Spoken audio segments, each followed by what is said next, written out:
আসসালামু আলাইকুম। আচ্ছা, দেশ বড় না দেশের চাইতে খেলোয়াড়রা বড়? এখন এত কিছুর পরেও কেন আমাদের খেলোয়াড়দের সাথে বসতে হবে যে আমরা ইন্ডিয়ায় খেলতে যাব কি যাব না? দেশের জনগণ আপনাদের কি রায় দিছে? আপনাদের দেশের জনগণের প্রতি কি কোনো কমিটমেন্ট নাই? কারা খেলাটা কারা দেখলে খেলা হবে? দেশে তো আর বহু খেলা আছে, ব্যাডমিন্টন আছে, তারপরে অ্যাথলেটিক্স আছে। ওগুলো এত জনপ্রিয় না কেন? কারণ আমরা দেখি না, আমরা ওগুলির প্রতি এত আগ্রহী না।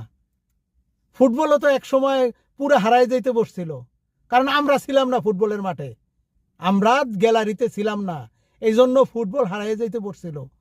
কিন্তু আবার যখন বিভিন্ন ভালো খেলা শুরু করছে, আমরা যখন মাঠে যাওয়া শুরু করছি, গ্যালারিতে বসা শুরু করছি, তখন থেকে ফুটবল জনপ্রিয় হইতেছে।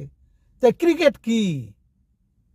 ক্রিকেটাররা খেলে দেখে কি ক্রিকেট খেলা জনপ্রিয়, না আমরা দর্শকরা মাঠে যাই বলে জনপ্রিয়?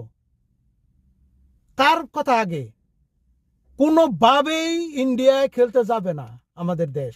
যদি ইন্ডিয়ায় যায় তাহলে এই খেলা আবার হারায় যাবে ওই দেশ থেকে, এটা সাফ কথা। কেন আমরা যাব ইন্ডিয়ায় খেলতে? আমাদের কি মান সম্মান নাই? যারা আমাদের জুতা দিয়ে পিটাইব, আবার এদের কাছে যাবো কিনা সেটার জন্য আবার মিটিং করতে হবে? একটা সাফ কথা, জনগণ এক কথা বলে দিছে, আমরা ইন্ডিয়ায় যাই খেলবো না। এই বিশ্বকাপ না হলে পরের বিশ্বকাপ আমরা দরকার পড়ে আবার কোয়ালিফাই রাউন্ড করে খেলে আমাদের দেশ যাইব আবার বিশ্বকাপ খেলতে। কি দরকার এত করার জন্য? আপনারা কি শুরু করছেন? এটা কিসের মিটিং, কিসের কি? সাফ কথা, বাংলাদেশ ইন্ডিয়ায় যাবে না খেলতে, একদম সাফ কথা। যদি বাংলাদেশ নাও খেলে তবে ইন্ডিয়ায় যাবে না, এটা হলো সবচাইতে প্রথম দাবি আমাদের দেশের। না হলে এই ক্রিকেট খেলাও আবার আস্থা করে যাবে।